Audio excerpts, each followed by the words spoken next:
And the insight meditation, Vipassana meditation, is similar. It's like the ball. In order to kick it, you need to know how to kick it, and there are different ways of doing it. So you have to first being able to concentrate on. It's not that one has to come to before the other one, but as an example, you concentrate, you know what you're doing, you use your right leg, and then you kick it, and it goes curling that way. Okay, and then you use your left leg, if you are able to do both, it curls that way. And then if you look at the situation, you say, for this situation, I use my right leg, and for that situation, I use my left leg. Similar in your meditation, like if you have this confusion, like what do? You're concentrated, you look at the confusion. That's like the ball, the goal has to go. Confusion, okay, that's confusion. How to deal with it? You get carried away. There's a lot of more anxiety coming up, or if you do that happy, you'll be very satisfied. You're very happy. You're getting drunk in your happiness. So it's sort of drifting off somewhere, and you don't want to drift off that way. It's like the goal. You don't want to drift it to, let's say, unwholesome places or completely lost in your thoughts. So in order to do that, you can see and focus on your thoughts, and you have to be aware of what's happening. And then you can see a mechanism in your mind when it goes to unpleasant states. And you have to be quite concentrated in order to see that. And then once you know it goes to the unpleasant states, it's like, the example of the dog, please come back. Then you use your concentration practice to make it come back. And then that is not the place you want to go. And if it goes to the right place, you let it be. Let it go. And by doing this practice, you will get more insights into how the nature of things are. It's like how, for instance, thoughts and moods and emotions, how they develop and how they change over time.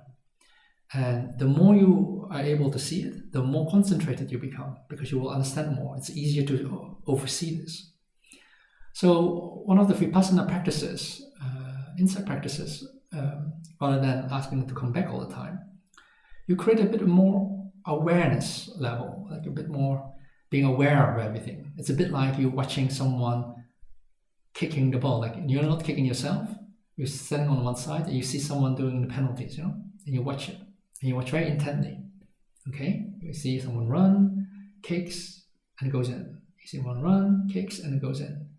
Run, kicks, it doesn't go in. Oh, what did the goalie did? You run, doesn't go in. In and then out, in and then not in, or completely out, or when you observe that, you start to understand how things work and what will have a high chance that it goes in and what not. Similarly, in insight meditation, you do that. So with insight, you just watch. Where's the mind going? Where does it get carried away with? So there's a difference between watching the mind and then carried away with, and you go into a rabbit hole and it comes like a thought and you get all lost. You forget that you're sitting here, you forget you're meditating, you forget everything, and you're just thinking and going into this kind of mind states. But in order to have insight, you need some kind of a more relaxed attitude towards it. So anchor your attention here and now, here, and let it happen. Let the thoughts come and go. Don't get sort of too caught up in. Just let it be. Just let it happen. And then by observing that, you can see how certain thoughts will lead to, let's say, more wholesome thoughts, and certain thoughts will lead to unwholesome thoughts. And then you get insight, sort of, oh, if I observe this, these are unwholesome thoughts, that will lead to unwholesome thoughts. And then you can, if you have the insight, you can take actions to it and sort of disconnect yourself from these thoughts, so it sort of dies off and you don't want to go there. It's a bit like the ball that goes to the, you run and you can see if you do this, the ball will go all the way out of the field. You have to go pick it up. Then you change your course, and so it goes into the way you want it to be. So in order to do that, you have a combination between concentration, knowing what you're doing, and being able to observe. And if that is a bit too I don't know what the kids do these days, or maybe gaming. I see my nephew gaming. That's the same thing. He's on this Fortnite, and he's doing all this stuff. And I mean, there's a bit of a shooting game, not really Buddhist, but in order for him to understand a game, like any game you are playing, you need to understand the controls. You need to be quite concentrated to know what your body is doing. And you need to observe the game elements. Like if I do this, this will happen. If I choose to make a decision on that, that will happen. But they are very concentrated, like very focused. Like on you guys on your phones, you're so focused on it. And you have to have an idea of what is happening.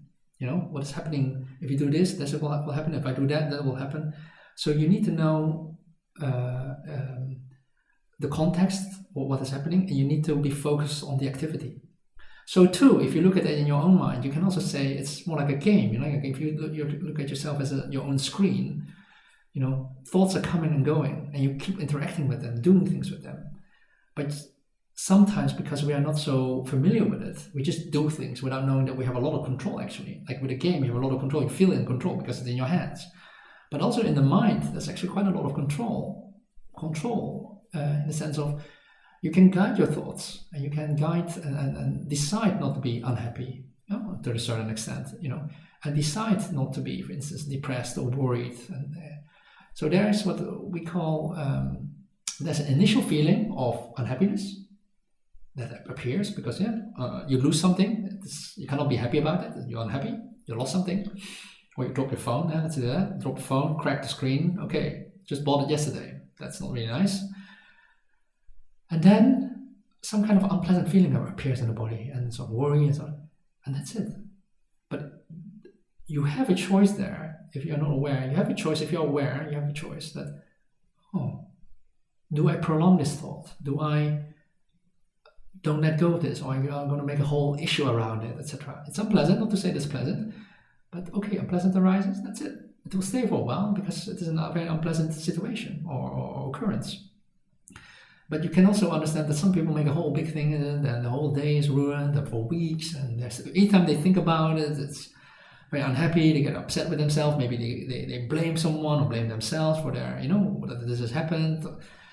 And, the more you do this, the more you go into unhappy states of mind. And that is something I think if we have more concentrated about ourselves and insight, we have a bit more choice where we are going with our minds. Do you go more into unhappy states, depressive states, anger states, or you go to more calmer states, happy states, contentment, moral uprightness, feeling lack of remorse, feeling at ease with oneself.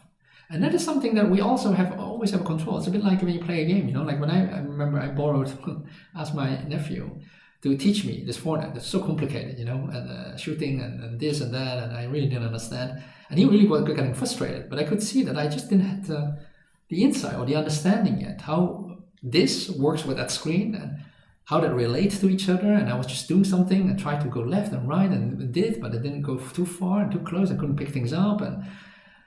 And I could see there needs some experience in that. So too, if you sort of close your eyes and you are with yourself, you can see if it's chaotic, you don't really know what to do and how it works out. It's like, you kick the ball, you miss the ball, you don't kick it, it goes everywhere, you don't really know what you're doing, you don't have control over anything. And if that is also happening in yourself, that means, lack of concentration. That practice concentration practices. Lack of insight. You don't know what's going, what is happening. And I'm feeling very unhappy now. Why is that? Lack of insight, basically. So these two you can practice. And that's, on the internet, if you look it up, there's plenty of teachings on these things. And some will work for you, some not. Like not every, let's say, football coach will be able to teach you properly how to kick a ball. It depends a little bit, it depends on who shows you this. So there's plenty of stuff online for that. So that's how I would explain samatha, concentration, vipassana, insight, meditation, and how they are interlinked. And they're quite mundane stuff, let's say. But then in meditation, it's applied more specifically to your, let's say, inner experience.